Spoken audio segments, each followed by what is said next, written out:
Hey everybody, this is Brita for The Happier Attorney, the channel where we talk about flat fees and mindset and all of the things that you need to know or that would benefit you in being a happier attorney.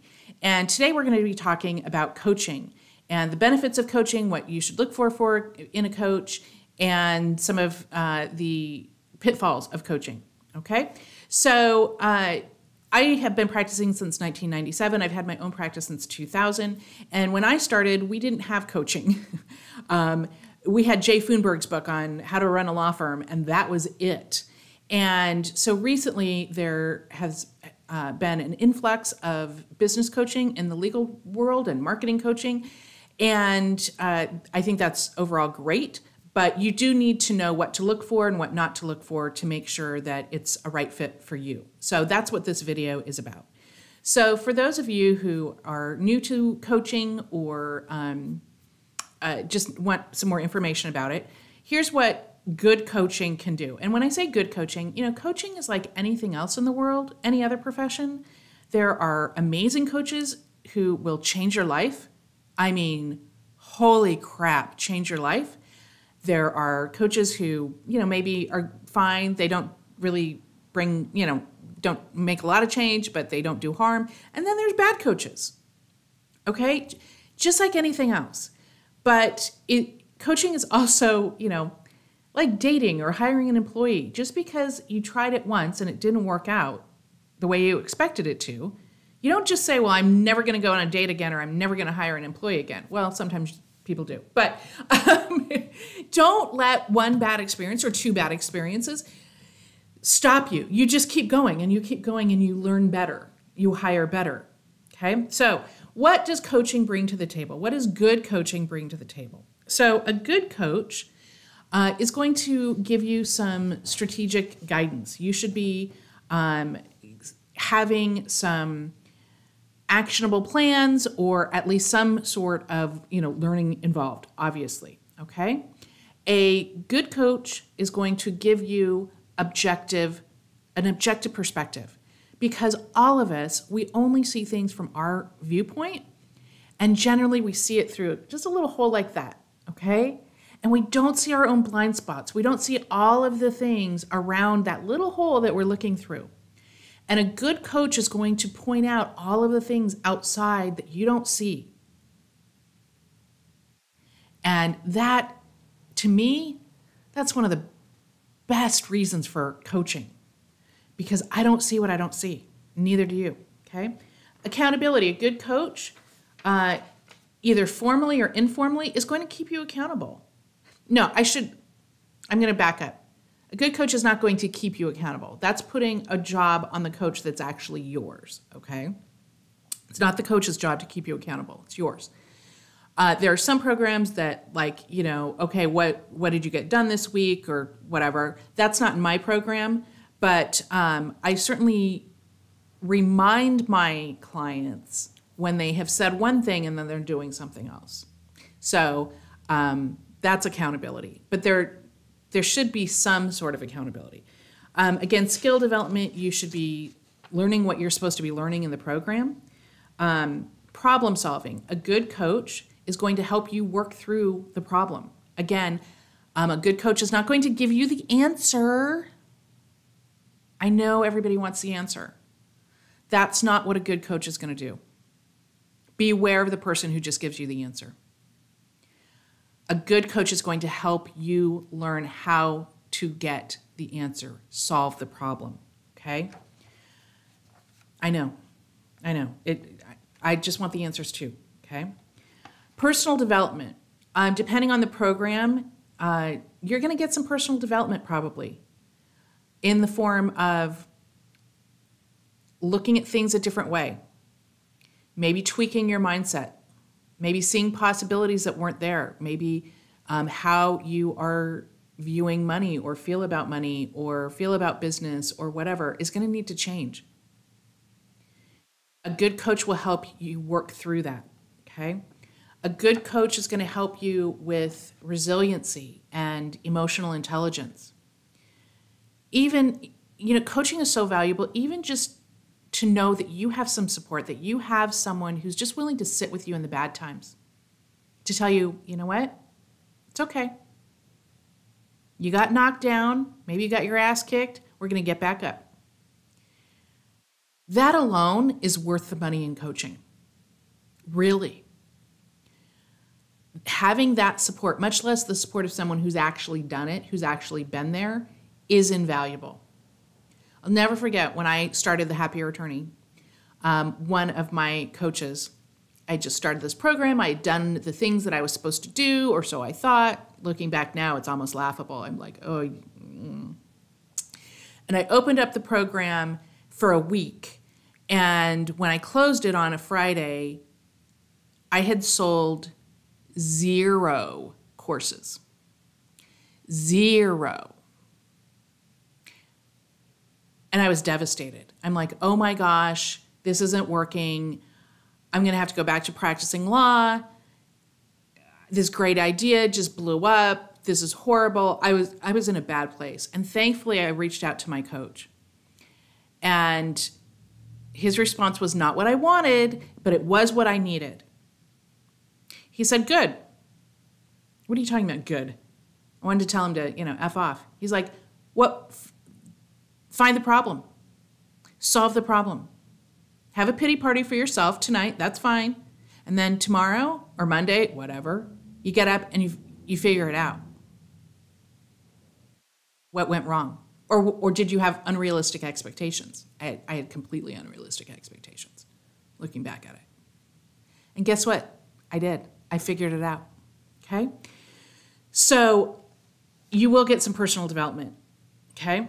If you are in a personal development coaching relationship, you will be challenged. That's the point.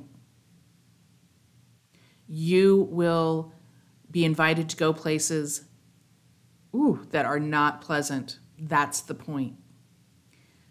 I always tell people, and I assume other good coaches do as well. I know my coach does. My coaching, my work is only as good as you are open to it. Period. I can teach somebody till I'm blue in the face. If they're not open to it, it's like talking to a wall. Okay?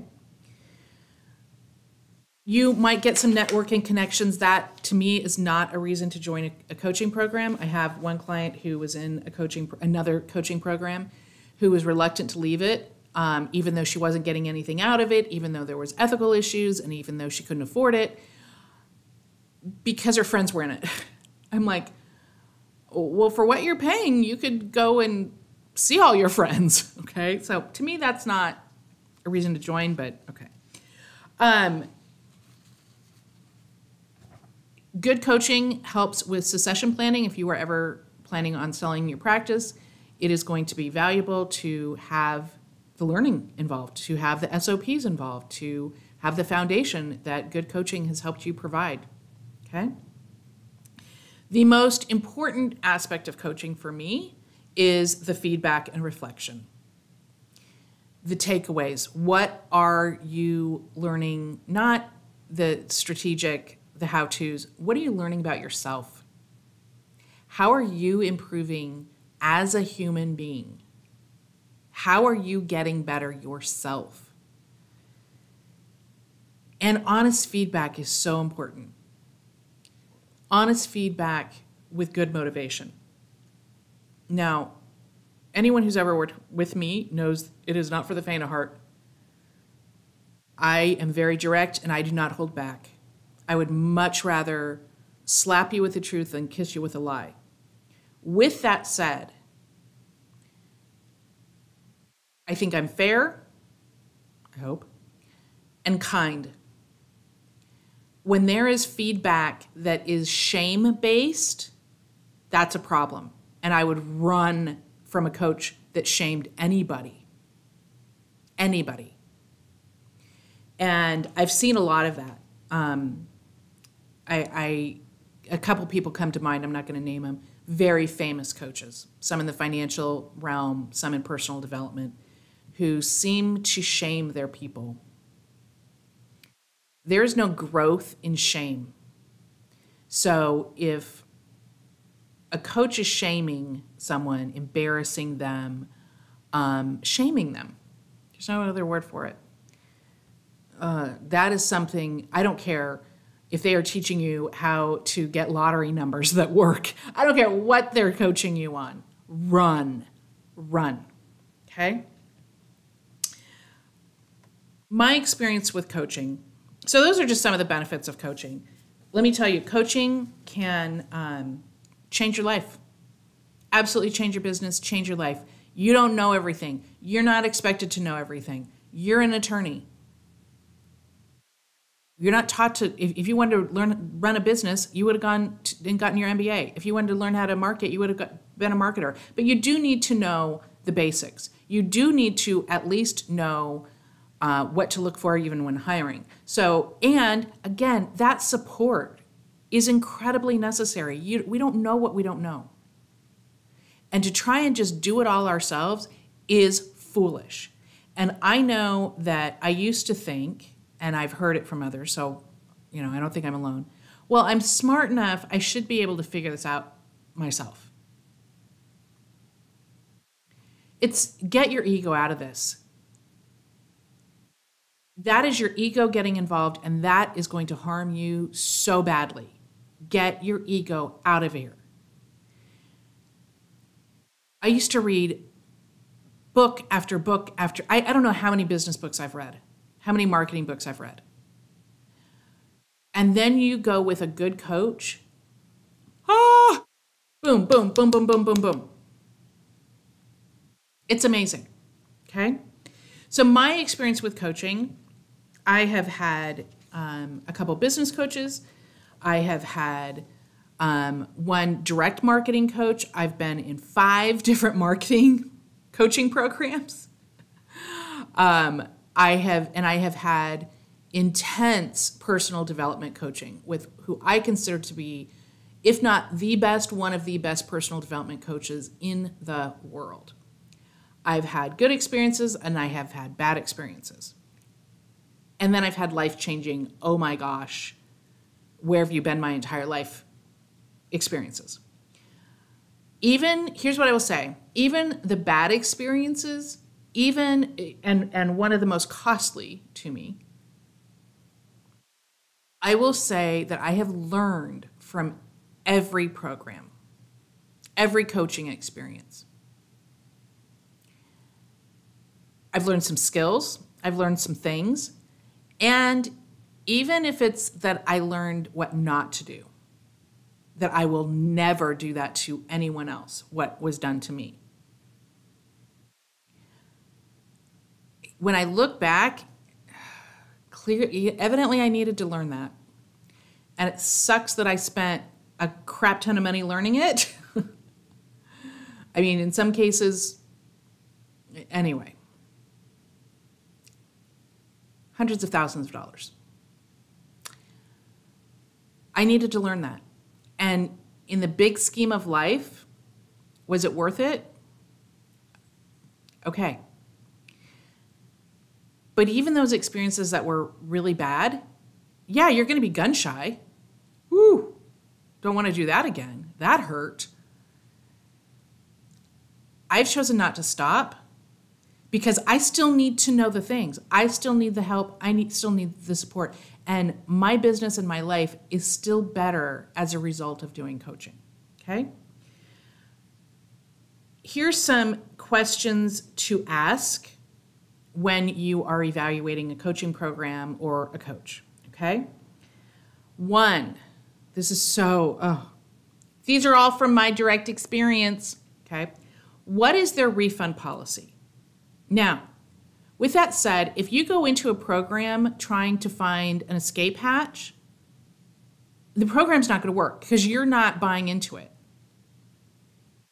If you're going in trying to, scam them, essentially, like, okay, I'm going to try and, grab as much information and then ask for a refund, heaven help you, because that's not going to work.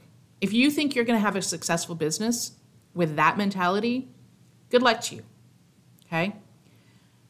With that said, you should know what the refund policy is. They should be telling you that up front, much less, asking. Because there are some programs that They don't even tell you it's like a year program or a 2-year program that you can't get out of. I literally, I'm not kidding you. I'm not going to say who it is, but it was the worst coaching experience I've had. Didn't say that you couldn't get out of the program. High pressure sales, which we'll get into. I had some medical emergencies, some medical things that I couldn't continue the program. Asked, and it was a larger organization, but I knew people who knew the head person, so I talked to the head person.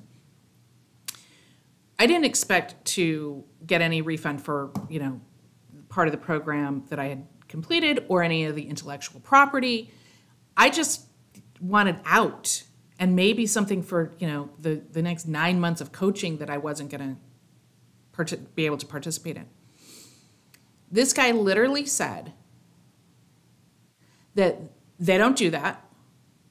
They don't let anybody out of their contract. And he actually said that they had had participants whose children had died, and they didn't let him out of the program. They postponed it, they continued it, but they didn't let him out of their contract. Oh, and these people were happy at the end. That to me, I don't care what this guy could teach me. I don't want to work with somebody like that. That to me was absolutely shockingly unconscionable. My opinion. So you need to know what the refund policy is, okay? Expect to pay for someone's intellectual property. It takes a lot to put these programs together. Coaching is no joke if you do it right. It takes a lot. So they've put their intellectual property out there. Expect to pay for that. But again, if you are going in trying to just have an escape hatch, it's not going to work anyway. Much less if you're trying to go in to just do a grab and get something for free. Good luck to you, okay? Here's another, again, based on my personal experience. Who is actually going to be doing the coaching? I've had 2 programs that did kind of bait and switches. Oh, here's the, head person that sells the program and my coaching program, and I've taught and blah, blah, blah. And then you buy in, and then you actually get in, the group calls, and, well, who's this other person? I don't know who this person is. Oh, that's the person coaching. It's not the head honcho guy. I don't know who this person is. I didn't buy a program to be, taught by Bob, to be coached by Bob. I bought in to be taught by you, okay? So who's actually going to do the coaching? Now, if you have a huge program, of course the head honcho is not going to be the one doing the one-on-one coaching, but that should be very clear to you, okay? Can you tell me about, does this program work for everybody? They should be able to tell you, oh, the answer should be no. If someone's saying, oh, no, everybody has great success in this program, I would be running to the hills. That's not reasonable. That's not realistic. I don't care how great your program is. I think I have a pretty great program, if I do say so myself. It doesn't work for everybody. It hasn't worked for everybody. Okay? And we can get into reasons why later on. But they should be able to tell you and not be scared to tell you. Okay? How much time and work is actually involved and needed to make progress, okay? It's horrible to go, you buy into this program and you're a busy professional, and then you find out, oh my gosh, this is going to take 4 hours a week, 5 hours a week? Are you kidding? I don't have time for that. Okay, so it should be clear, how much time is involved. And, can you go at your own pace or not, okay? There are some things to look for specifically in coaching. These are, again, all of my personal opinion, okay? Here's some things to look for. I don't care, especially with, coaching per se, I don't care about certifications. I don't care about your education. My personal development coach, who literally I think is the best in the world, if not one of the top, has a high school degree. No certifications, no fancy diplomas, okay? So I don't care about that. What I do care about is experience. You better have done what you're telling me to do, and you better do what you're telling me to do. And for a while, okay? And for a while. There's a new thing with coaches like, oh, I'm going to show you how to run your own law firm. And when you look, oh, they ran their own law firm for, 2-3 years.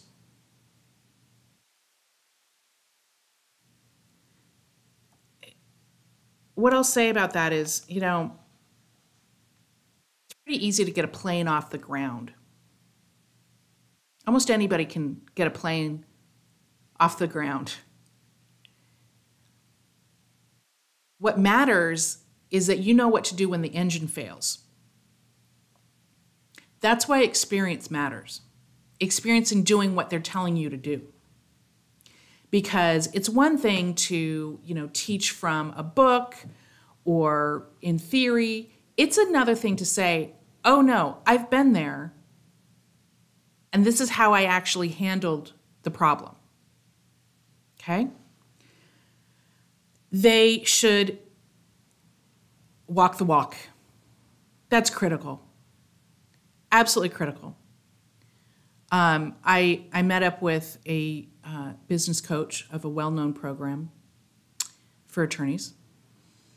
And I'm not going to go into more specifics, but every interaction I had with this coach's staff, they dropped the ball.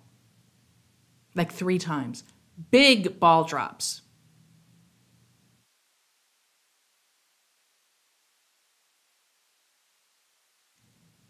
That program's not walking the walk. If it was one time, okay, everybody makes an error. I get it. Every single time. How can you teach me how to manage a firm and deal with employees and have employees do what they're supposed to do when your employees are not doing what they're supposed to do? Okay? So again, walking the walk. It would be the same as going to a nutrition coach and then, you see them at the convenience store and they're eating Ho-Hos and Cheetos. Are they telling you to do something and doing something else? That's really important to me, okay? Specialization. I know sometimes people want a one-stop shop. In my experience, that doesn't work well.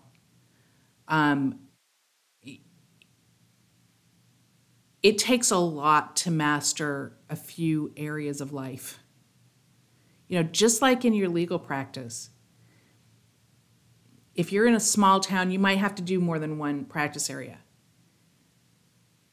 That's one thing. But if you're trying to teach that practice area to somebody else, you better know it inside and out. You better specialize, whether you can say that you can or not.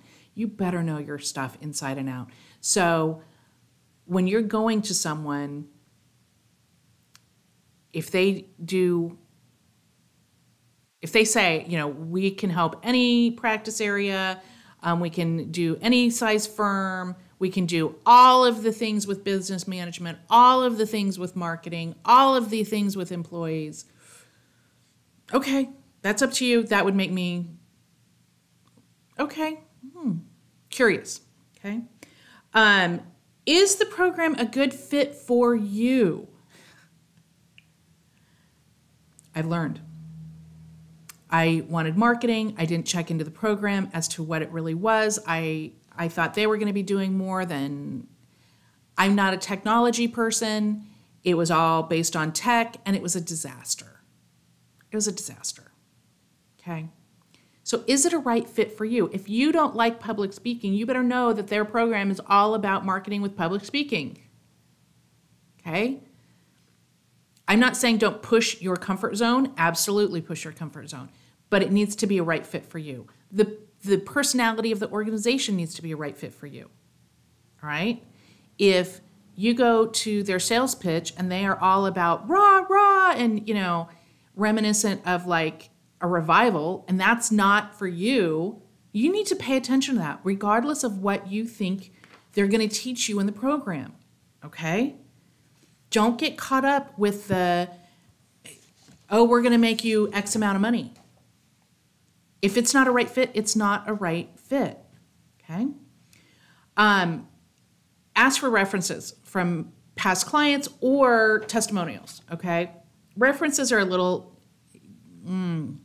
depending on the program, especially with my work with personal development, that's really private. And I'm not giving references. My clients don't want to talk to people about, okay. Testimonials, keep in mind that, they're going to present the best testimonials, of course. Read those testimonials and see if there's a common theme. And, is what they're saying what you actually want? Again, is it a good fit? Also read to see if the testimonials feel genuine or canned. I've seen some testimonial when you're looking, you're like, those are all really similar. Anyway, don't just focus on the numbers when they say, the testimonials are, we brought in this much money, we brought in this much money. Go beyond that. I know that's very shiny. That's what a lot of people want. Go beyond just the numbers, all right? Good coach should have good communication skills. They can have their own style, but they need to listen to you. A good coach better be able to listen to you, okay? And give constructive feedback. They need to have proper boundaries so that you're getting some actual good feedback from them, all right? And again, is their style what you're looking for? Are they ethical? This, to me, is a big one. And I've actually heard some people say when there have been some ethical questions with some coaches, well, yeah, but I'm learning good stuff.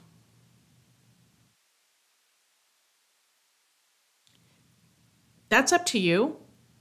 What I would invite you to consider is, especially the head of the organization, that's the core.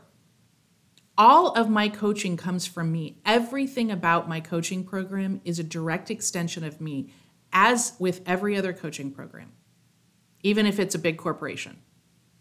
It is, at the core, the people who run it.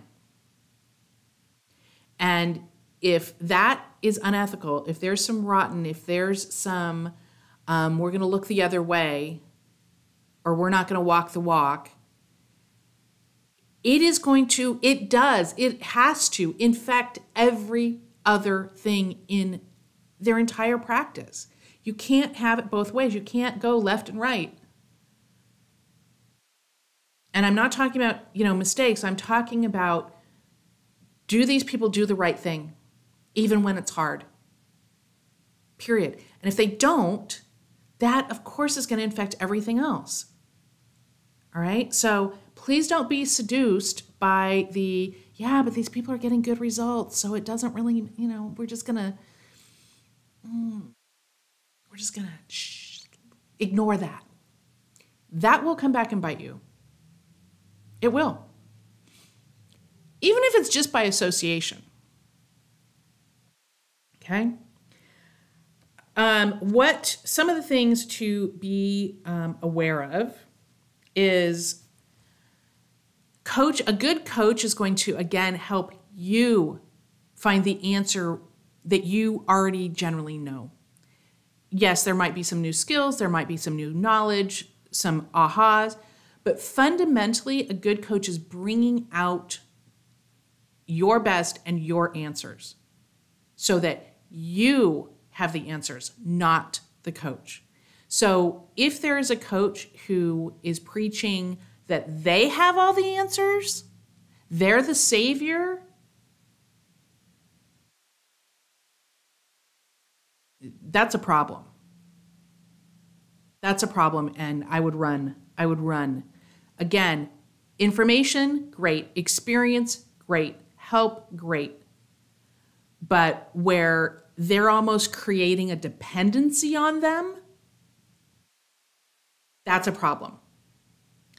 Also be aware, and again, this goes into asking questions about the program. Be aware of programs that, how should I put this? Have missing pieces. Like, oh, we're going to teach you this, okay? And then you get in there and you figure out that, oh, there's a missing piece. And you say, oh, there's a missing piece. And then they're like, oh, but the missing piece is over here in our other higher program, all for another price. It's kind of a bait and switch. Be aware of that.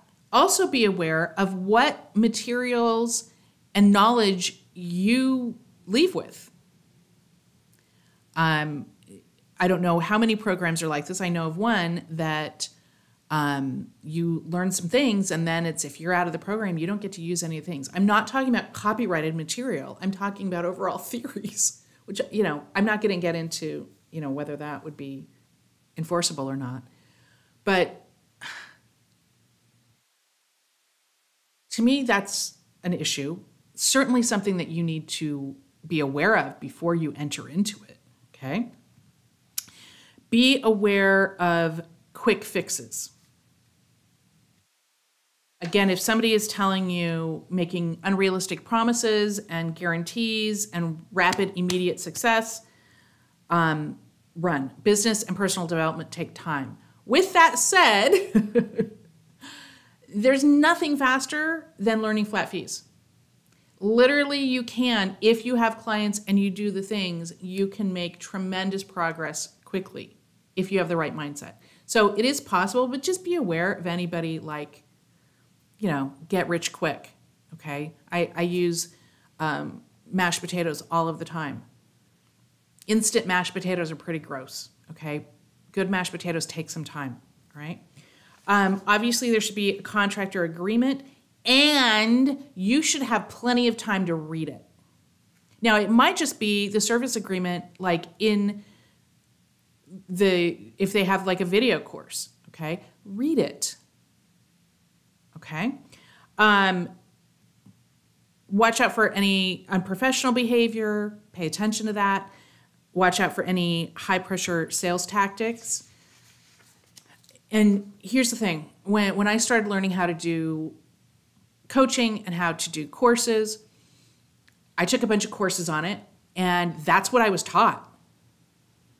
I didn't know anything about sales, and that's what I was taught, program after program after program. That, if people don't buy now, your chances go to, whatever. And so to my embarrassment, I tried some of the things early on, and now I'm like, oh my gosh. So for any of you who, I tried some of the, sorry. I'm much better now. If you feel pressured, now there's a difference. Like if there's an incentive to buy early, that's one thing. But if you feel pressure, like, okay, you need to make the decision right now, or, the price is going to double tomorrow. I mean, these programs are tens of thousands of dollars. Some are hundreds of thousands of dollars. I would want to sleep on that. Okay? And so if somebody is like, no, you need to decide now, don't be afraid to just, okay, let's circle back. Okay? Just be aware of that. Trust your instincts on that. And I know that my work, if I really want to work with somebody, I'm going to want to work with them in 3 days. I'm going to want to work with them in a week. I don't need to decide right now. And my errors have been when I decided right now. Because, oh my gosh, I'm going to lose on that extra program, or, oh, the price is going to go up tomorrow, and oh. That's a very short-term thinking on their part. It's trying to get the sale right now instead of a long-term relationship. I would much rather, absolutely much rather, lose that sale not have the client come into my program and not have that high ticket, that high pressure, and then have that person feel good about working with me in the future or just talking about me in the future, whatever, rather than pressure someone to get in. By the way, early on, when there wasn't pressure, I don't think there was pressure, but I used some of these incentive tricks. Guess what happened? That's when I had a couple of people quit the program. And it wasn't pretty. It was very icky, okay? So just trust your instincts on that, all right? You need to also, I shouldn't say need, you need to watch the resistance. Because you can get jazzed up about a program and like hopeful, and then the fear comes in, the resistance starts coming in, okay? Know that most of the time, it's never about the time. Unless you're like, talking to somebody and you have 2 trials that week, it's not about the time, which then don't talk to them that week. It's not about the time, and most of the time it's not about the money, all right? It took how many tens, hundreds of thousands of dollars for you to become an attorney, for you to have your own practice? It took a lot of money. Now's not the time to stop spending the money, okay? And I get that nobody has ever woken up and said, oh, I want to spend a lot of money on coaching.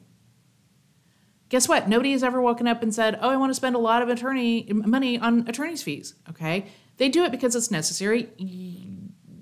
Do it because it's necessary, because it's an investment. It's going to help your practice. You're going to make more money. Not tomorrow, but you're going to make the money in the long run.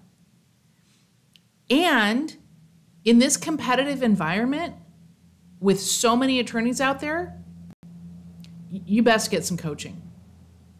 You best figure out how to be doing this better than all of the other attorneys or most of the other attorneys, okay? Watch the I don't have the money. Most programs will let you make payments. You can take out, you can put it on a credit card, take out loans, whatever. And when you say I don't have the money, remember it's generally not true. That's generally fear. It's fear of wasting the money and being in a tighter spot than you are now. It's fear that this is just too big, it's overwhelming, I'm going to have to do all this work, I'm going to have to change all these things, okay? It could be fear that you actually won't do the work. It'll be just another thing that you failed. It'll just be another thing that you didn't follow through on, okay? Here's the biggest fear. And this one takes some self-awareness. Most people, it is far better for them to not have tried something and failed than to try it and fail.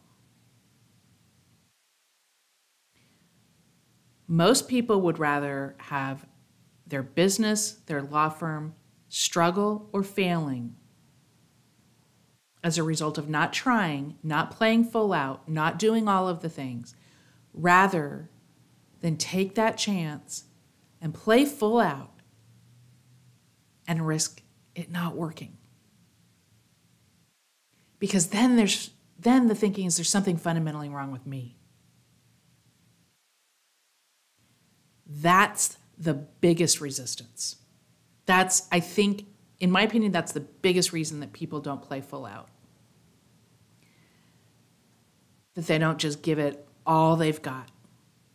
We attorneys have no problem working hard. That's easy. We do have a problem playing full out, taking the risk,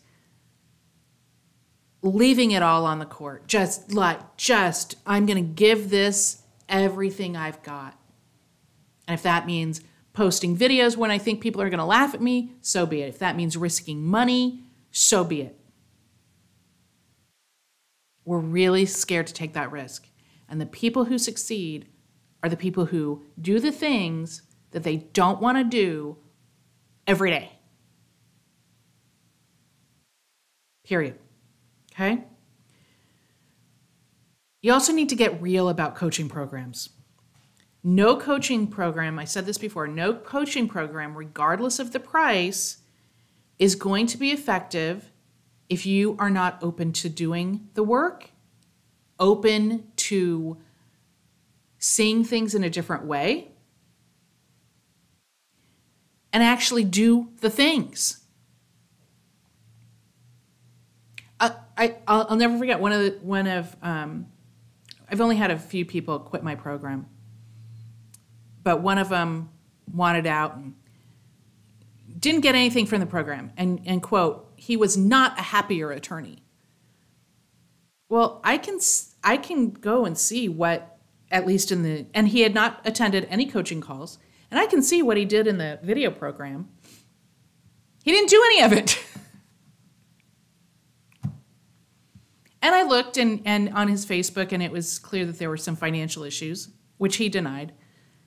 Look, just be honest with me. If you have a financial crisis and need out, that's one thing. But, you lie to me and you disparage my program when you haven't opened it. Come on. So you got to do the things, okay? And you need to be able to do them over and over and over and over again, okay? Be reasonable. You can't, if you're trying to lose weight, you can't eat a salad and then get on the scale and think it's going to do anything. You have to do it over and over and give it a chance, all right? Otherwise, don't blame the program, all right? And don't expect life-changing results without paying at least a price that smarts. When I first started this, I was talking to some of my non-attorney friends who are business people who spend unbelievable sums of money every year on coaching. I mean, I was like, you pay what? And what do you get for that? You pay what? It's a matter of course for them. They're like, I wouldn't have it any other way. How do you think I got where I am? It's not the other way around. It's not, when I get the money, then I'll spend it on coaching. You get the money because you spent it on coaching. So get the equation right. And it needs to smart a little bit in order for you to pay attention and do the things. If you spend $200 on something, whatever. I don't have the time. I'll do it later, whatever. You spend 20 grand, you spend 200 grand, you are far more likely to do the things, okay? So, and again, sometimes you have to take this on faith, and not all coaching programs are going to work out for you. Some are going to be a disaster. Some coaches are not going to work out for you. It's not always going to pay off. That doesn't mean you should just stop. I have been there multiple times at the worst times when I'm like, oh my gosh, I did not have $50,000 to waste here. Oh my gosh. And you know what? I was okay. I learned from it, and you keep going. Just like an employee. You get a bad one, you learn how to hire a little bit better. And it's still a crapshoot. Okay? But if you want an organization that, depending on where you want it, sometimes you're going to have employees, so you learn better. If you want to level up your practice, coaching's going to be part of that. I would contend. It certainly has for me. I could not even dream about being where I am, especially with personal development. I mean, I don't think you can do personal development without coaching, honestly. But I can't even imagine. My life has fundamentally changed because of great coaching. And I've had to weed through some crappy ones. Sometimes you just have to weed through. And you're going to, quote unquote, waste money, but you're going to learn a lot. So here's the bottom line for coaching. I know it's been a longer video. For me, working with a coach, I go with my gut now. How do I feel? assuming everything, logistically checks out and, their program is a fit and da-da-da. And it's either a hell yes or it's a no. Hell yes, even though I'm scared, but I listen to my intuition. I would encourage you to listen to your intuition, but watch the resistance. Watch the talking yourself out of it. That's just fear. So listen to your intuition, not just your brain, okay? So I hope this was helpful. If you have any questions, you can always contact me through my website, happierattorney.com. Write in the comments, write your experiences. And you know what? I know some of you have had bad experiences, and it sucks. It sucks. Again, this entrepreneurship game, this owning your own law firm is not for the faint of heart. It's part of the gig. You get back up on the horse and you keep going. All right, y'all, take care. Bye.